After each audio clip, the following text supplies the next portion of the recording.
Hello, it's Dawn Michelle and welcome back to my channel. Today I am very excited to bring you a collab tarot tag with my friend Tegan from Cosmic Creeper, and we are doing villain era decks.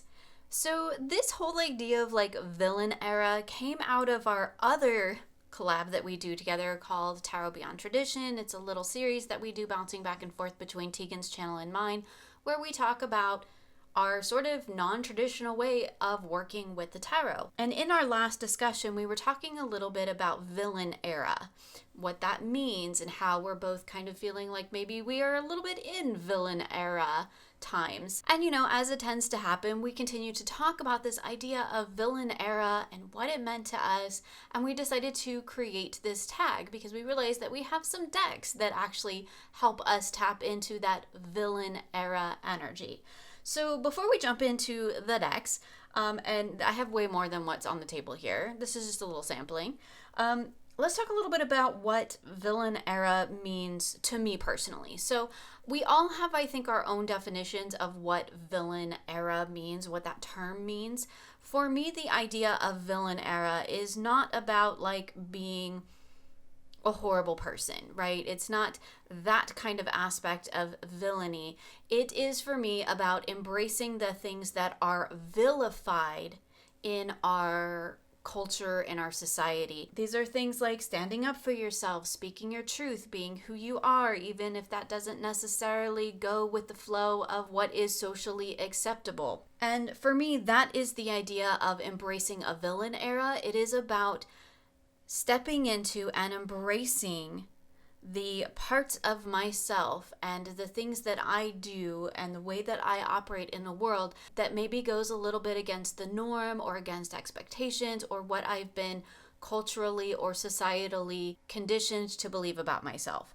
So that's kind of what villain era means to me in a nutshell. It's not about being a horrible person. It's not about being selfish and doing evil things.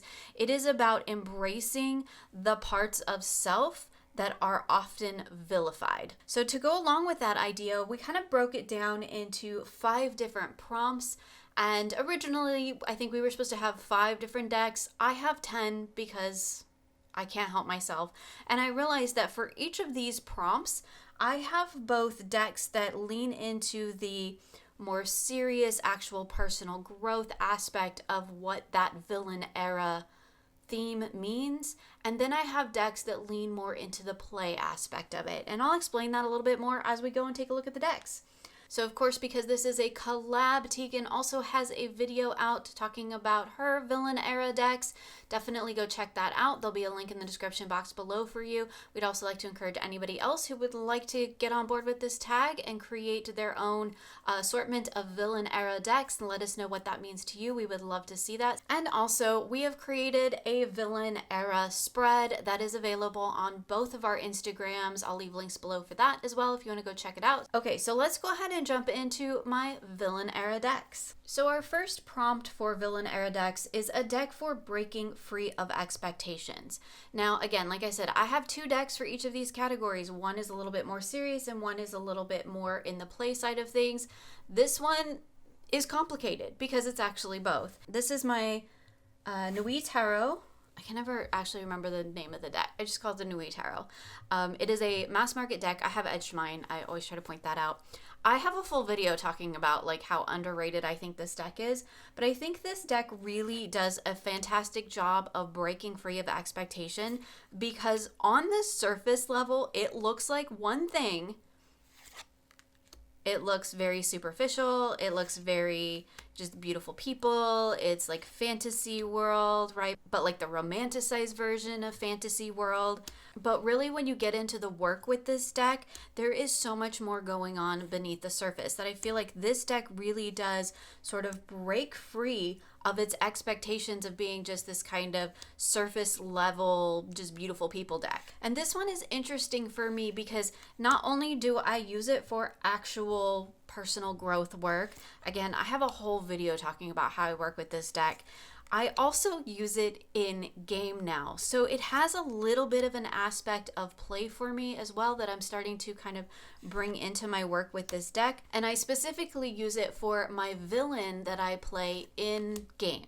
this is the deck that I am using for Maleficent, because on the one hand, it's kind of this fantasy, fae, beautiful people kind of energy, very surface level. There doesn't seem to be a lot going on. But when you get into it, when you get into the depths of this deck, there is a lot beneath the surface. It is almost completely something different than what it appears to be.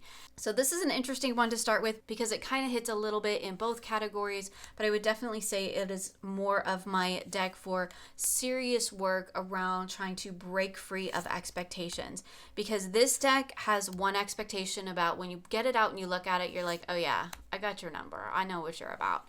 But then when you actually start to do the work with it, there's so much more going on here beneath the surface. There's so much more depth to this deck. And I think that really embodies that villainous energy of breaking free of those expectations in a really beautiful and powerful way. But then, of course, because play is also a big part of my practice these days, I chose a deck that leans into more of the playful side of breaking free of expectations. And for this, I chose the Nightmare Before Christmas Tarot. Now, this is a really fun one, and I didn't really realize that that's where this was going to sit for me until I was doing a video with my members talking about it. And I realized that one of the things that this deck does is embrace villain era energy really well, because it doesn't adhere to expectations. The movie itself, The Nightmare Before Christmas, doesn't adhere to expectations, right? Because it takes place in Halloween Town. But yet, Jack wants to become Santa, basically. Jack wants to not be Halloween, he wants to be Christmas. And so he's trying very hard to break free of those expectations in order to become the thing that he wants to be. I also love that it's like, it's Christmassy, but it's Halloween. Again, breaking free from those expectations, doing the different thing. It's a darker version of Christmas. Is it a Christmas deck? Is it a Halloween deck? Yeah, it's both and neither. And I love that. And it's got such a playful energy to it. It really does allow me to kind of look at that idea of breaking free from expectations in a very playful way, where we're looking at ways to bring a little bit of that unexpected into your life and into your readings. And where can we look at things from a different perspective? Where can we look at the play and the lighter side, like I love this, the lighter side of the expectations? Because not all expectations are horrible, and not all expectations are debilitating, put us in a box sort of a thing. Sometimes they're just expectations that come about because of who we are, the type of life that we're living, or the roles that we have adopted. And it's not necessarily this huge weight or chain that you have to break free in order to get past it. It's just an expectation that you need to acknowledge and then decide, do you want to engage with it or not? And I really like this deck for that, because it definitely takes a little bit more of a lighthearted approach to it.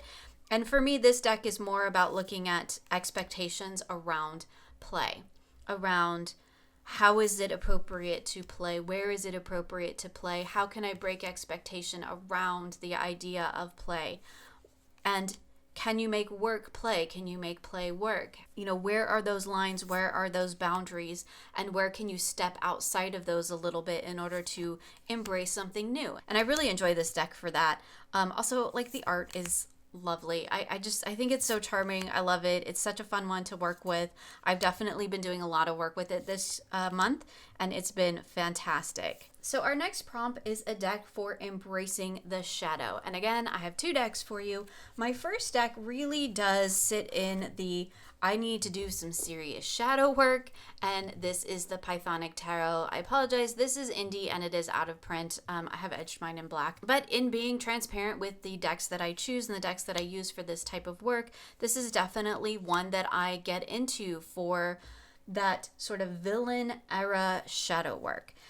And I think the reason that this deck really hits in that space for me is because it definitely allows me space to go deep and to look at the shadow aspects of self, the untapped, unrealized aspects of self. And often shadow in itself can be villainized, where we're looking at shadow is bad, shadow is evil, shadow is the parts of yourself that shouldn't be out in the world because they're not appropriate. And for me, that is not how I approach shadow work. Sure, that is an aspect of self because I believe we all have good and bad to us. And that's definitely an aspect of self. And there are things that this deck can bring up in relation to that. But for me, shadow is also about embracing what is currently unseen, what's untapped, what's unrealized. And that isn't always stuff that conforms to what is acceptable these days. And so I feel like this is a good one for villain era embracing the shadow because it helps me to understand where inside me those aspects lie, what I need to bring to light, and how I can do that in a productive and powerful way. You know, owning and stepping into my own shadow in a healthy way. And I think that this deck does a really good job of that. I often pair it with a couple of different oracle decks that really help me dive deeper into that. I did not bring oracle in because then we would like be here forever if I added oracle. But this deck I think is a wonderful one for embracing the shadow and embracing the shadow in a very empowered way. And that's definitely one of the things that I look at and think about when I think about villain era shadow work. It's the shadow work that isn't necessarily acceptable, but is valid just the same. And it doesn't diminish the work just because it's not the thing that everybody else is doing. And I think this deck really stands out for that. And it's just beautiful. I really love working with it. This deck could kind of sit into a couple of different areas. It also is very much a personal power deck. There's a lot of truth telling that happens in this deck. So if I had to pick like one that would hit like all of the notes, it would probably be this one. But I didn't have to. So we've got lots more decks to look at, but I think that this one is a really fantastic one for embracing the shadow. So for my play deck for embracing the shadow, I have why can I never remember the name of this deck? I have edged mine. It is a beautiful mass market deck that, again, I think I've done videos on this deck as well. This deck for me is all about embracing shadow through story and through that level of play. I know this is not a shadow work deck for a lot of people, but for me, this particular deck dives deep into the idea of shadow in terms of story and myth and really diving into what's hidden beneath the known, beneath the scene. But it does so in this beautiful, playful, storytelling, storybook way that I think really invites that playing with shadow energy. For me, this is a deck that really shows me what's going on in the underneath in the shadow world, but it does so by telling me a story, by taking me through narrative, by inviting me to play through story and through narrative. It's amazing with dice casting. I'm just throwing that out there. And I think it's a great one for play. It's not maybe quite as playful as, say, The Nightmare Before Christmas is, but for me, story and diving into narrative work is an aspect of play, and I definitely like to include that in my shadow work. Shadow work can be very difficult to navigate. It can be very difficult to work your way through. And I think that adding that level of play, adding a little bit of lightness, it doesn't diminish the work, but I think it makes it a little bit more digestible. If I can look at shadow through the lens of story, through the lens of myth, then it helps me to make correlations. It gives me a little bit of perspective between myself and the shadow work that I'm doing, because it creates a little bit of breathing room between the two ideas, and it allows me to kind of dive deeper in a way and in my own time and space, because I work through the story first, the narrative, and then go into the what's beneath that in the shadow work realm. I think this is an excellent deck for storytelling in general. Again, it is not most people's shadow work deck. I get that that's a very me thing. Most people find this deck actually to be really comfy and cozy and would sit more in that, like, I'm going to curl up with the hot cup of cocoa and read a little story with my Enchanted Forest of Enchantment. I can't ever remember the name of this deck. My apologies to the deck creator. I just don't know why I struggle with that one so much, because I absolutely love the deck. I think it's amazing. So the next prompt is a deck for speaking the truth. Again, I have two for you. My first truth teller deck, again, is a little bit of a crossover deck because I do actually use this deck in games. But this is the Night Sung Tarot.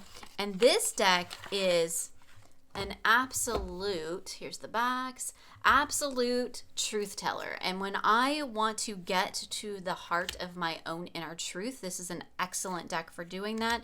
I like the use of light and shadow in this deck. I feel like it really does highlight things for me, really brings things to the surface, lets me see where the truth is within the message. But again, a little bit of a crossover one because I do actually use this in game. It is one of the decks that I use in Lisa and I's monster run, and this is the deck that I use for a particular character. And he's not a villain at all, but when I'm looking at using this for my own personal work, I feel like this deck does a really good job for really getting at the heart, the truth of the matter. So again, looking at that kind of villain era, like unapologetically speaking the truth. There's lots of decks I could have chosen for this. This was a really hard one for me to narrow down because I actually feel like I have a lot of decks that sit in this space really well.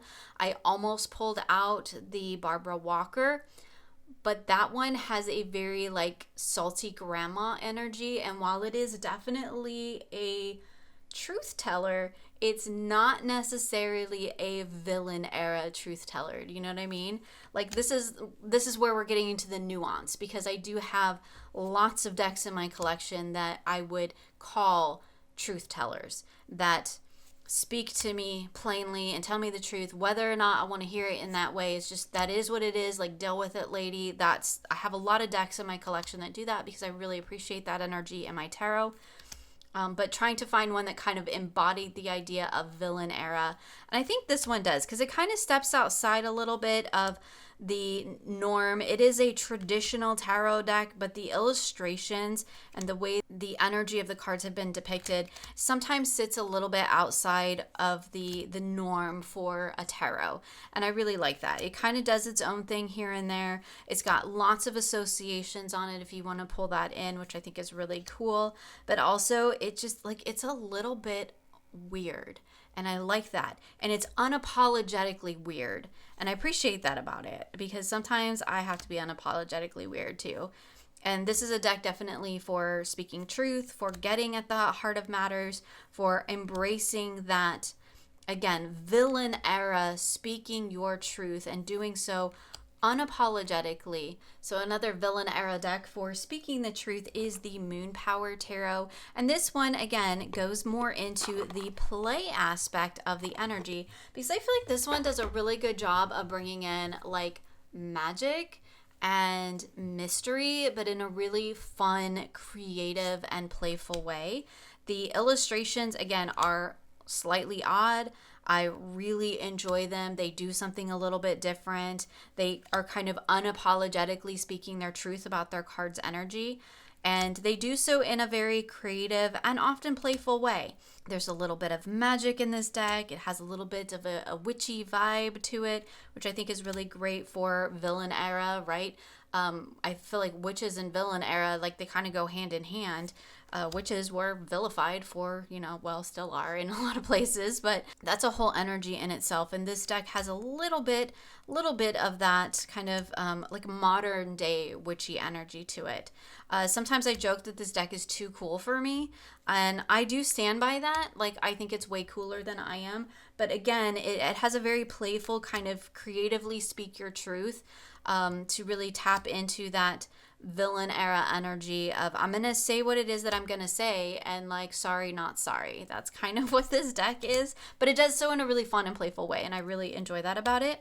But it's totally the sorry, not sorry. That's a villain era energy for me. I'm going to say what I feel because it's the right thing to do, and I'm sorry if you don't like that, but you don't have to listen. That is kind of the energy of this deck. But also it's like, hey, like, it's cool, man. Like, you don't have to listen, right? It's not an in-your-face speak the truth deck like the Night Sung is. I feel like this one's a little bit more approachable, a little bit more playful. It's very creative. I mean, the Chariot, like, she's riding a giant rat. It's very creative. And I like the way that it approaches that energy. But it's definitely a truth teller deck. It's a deck that tells me exactly what I need to know and does so in a sort of blunt and unapologetic way. And that's definitely a villain era energy that I feel like sits in alignment with play. So the next prompt is a deck for personal power. And again, this one is like a little bit of a hybrid for me because this is a deck that I very much use for personal power work. This is the Stunning Tarot. I do have a couple of different editions of this deck. I forget which one this is. This is an indie deck, and it has a really cool limited color palette to it. But this is also a deck that I have used in game, so it's a little bit of play for sure. There's a little bit of that aspect to it, but it was because I was trying to tap into personal power in the game, and so I feel like this was the deck that I ended up choosing because it really worked with that character who was all about the embodiment of personal power, of doing the thing that you think is right, not necessarily the thing that you've been told to do. And I really love that about this deck, and I really love that about that character. But for me, this is a deck all about personal power, about owning who you are and stepping into that. This is like taking all of those things that we've talked about, breaking free from the expectations, embracing the shadow, and speaking the truth. This is all wrapped up in the idea of personal power. So this is kind of a combination of all of these things that we've looked at all in one deck. I feel like this is like queen villain energy. This is, I am stepping up and taking charge and being the master of my own destiny. And I think it's really cool. I love working with this deck. It's definitely got a very unique energy to it, a very specific place in my collection. And when I am feeling a bit like the world is, running me over, this is a great one to turn to really step into that idea of personal power and owning who I am, and not just saying this is who I am, but actually embodying it, actually living it. And I think this deck does a wonderful job of tapping into that energy and really helping to bring those messages and those insights to the forefront. So for our play side of personal power, and you knew this one had to come out eventually, right? We have the Disney Villains Tarot. I have edged this one as well. This deck it's really one of my favorite decks. I absolutely adore working with this deck. It is so much fun, and it is all about Disney villains. And I think one of the things that this deck does really well, and the reason I chose it for a play personal power, is because it kind of shows that, like, even though these villains are kind of sometimes doing some bad things, right? They're not the most wholesome characters in the realm of story, but what they are doing is really being true to who they are. They are living their character arc. They are embodying the energy that they were given. They are walking their walk and talking their talk, and this particular deck does it and really approaches it in a really playful way. And one of the things that I like to use this deck for, among many other things, because it has many places in my practice, is to look at sort of personal power from a more playful standpoint. And kind of what I do is look at, like, okay, where am I taking this idea of personal power a little too seriously? And maybe where do I need to kind of like lighten it up a little bit? Where can I bring in a little bit of fun, a little bit of story, a little bit of silliness, a little bit of chaos into that? I can still be me. I can still own my power. I can still walk my walk and embody that energy, but I can do so in a way that also enlivens me, right? That also brings me joy and brings me fun and offers play and creativity in my life. And I think this deck does a really good job of embodying that. It's villains, but it's super playful. It's a whole lot of fun. I love working with this deck. But because it is so full of so many villains who are just like, they're just out there doing their thing and they are unapologetically being villainous.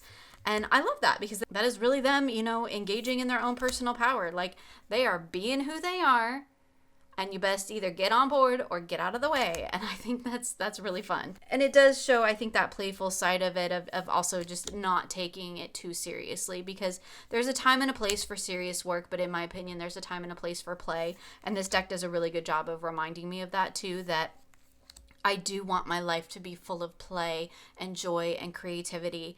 And while the work is important, I do need to make space for this, and I need to sometimes not take myself so seriously. And finally, our last prompt is a deck for resilience, because villains are nothing if not resilient. You knock them down and they just keep coming back for more. So for the more serious personal growth side of things, I chose this She-Wolf Tarot. This deck for me is also one, it kind of really sits in that personal power energy as well. Here's the backs. And that's the thing with a lot of these decks. They are multifaceted. So they hit many of these notes for me. And while this one definitely does the breaking free of expectations, it's embracing the shadow, it's speaking the truth, it's also very much a deck for personal power for me.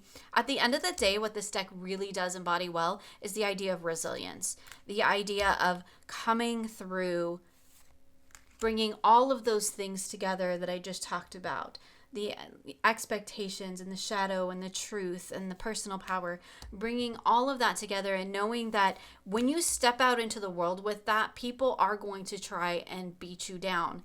It's a sad truth, but it is the world that we live in, and you need to maintain your sense of self in order to not lose yourself within that, and in order to not lose yourself within the expectations or the vilifying of the shadow or the trying to live within other people's truths or not stepping into your own power. Like, you need to be really resilient in order to continue to push forward through all that. Sometimes, you know, the world's going to try to knock you back down again, and you just got to stand up and go, nope, this is who I am. I am not going to let you change me, and I'm not going to let you decide for me who I'm going to be. I'm going to be myself. And I'll have to keep coming back here again and again and saying, nope, this is who I am. Nope, this is who I am. Every time. And I love this deck for that, because it really does have that profound, nourishing, but also really powerful messaging about being who you are, stepping into your personal power, really owning it, but knowing that, like, you're going to have to keep doing it again and again. Like, you have to keep doing the work. It's not a one and done thing. And this deck is a great reminder of that. And I think it's a great reminder of resilience in a general sense. I think it embodies that energy beautifully. And finally, our last deck for the playful side of resilience is the Tarot de Carlotides. So this is a little mass market deck. I maybe forgot to mention the She-Wolf is indie. This deck is so fun. I love this deck. It's one of my favorites. It really does embody this whole idea of creativity and play and craziness and chaos. But I think when we're also looking at the whole idea of villain era, we're looking at breaking free of expectations. Yep, this deck absolutely does that. We are looking at embracing shadow. That's definitely in these card images as well. Speaking the truth and owning our personal power. And at the end of the day, being resilient and knowing that we can just keep coming back and doing this work again and again. And this to me is a deck that reminds me, yes, keep doing the work again and again. It's important work, but also it's important to remember that you have to bring the play in. You have to bring the joy. You have to find the fun and the silly, because otherwise, and again, I'm just speaking for me personally, because these are my villain era decks, but for me personally, to continue to do the work day in and day out without any sense of fun or joy or play in the mix is very exhausting. I need a balance of both. And I think this deck shows that balance really well.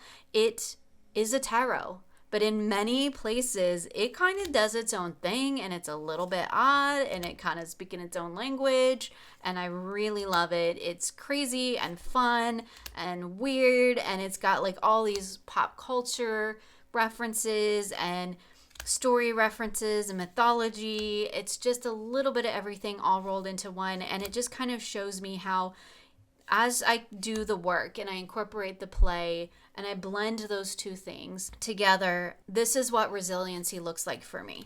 This is keeping with the structure, keeping with the tradition, but remembering that it's important to add my own creative layer to it, that it's important to be my own weird and to do it in my own way, and to make sure that that is something that is playful and fulfilling and engaging for me, so that I can continue to do the work And I think that's really important. So there we go. That was just a quick little peek at the decks I chose for my villain era decks. We looked at decks for breaking free from expectation, decks for embracing the shadow, for speaking the truth, tapping into personal power, and decks for resilience. And really, I think that all 10 of these decks actually hit all of those marks. They just kind of lean more heavily into one or the other, and so that's why I put them in those particular categories. But also I think it's important for me to remember that when I'm looking at villain era work and the things that I'm doing in relation to that energy, it is important for me to have the serious but also have the play. I need that balance in order for me to feel like I am really stepping into my villain era energy, where I am living my own truth outside of other people's expectations. So again, if you haven't yet already, definitely go check out Tegan's video talking about what villain era means to her and her villain era decks. Again, links for that below. And don't forget to pop over to Instagram and grab that spread. In the meantime, I would love to know what your villain era decks are, so definitely feel free to make a VR or just share with us in the comments below. I'd love to know not only what it means to you, but what decks you would choose for each of these prompts. So definitely share with us in the comments below. As always, you'll find links for everything I've shown here in the description box of this video. Thank you so much for hanging out with me today, and I look forward to sharing with you again soon.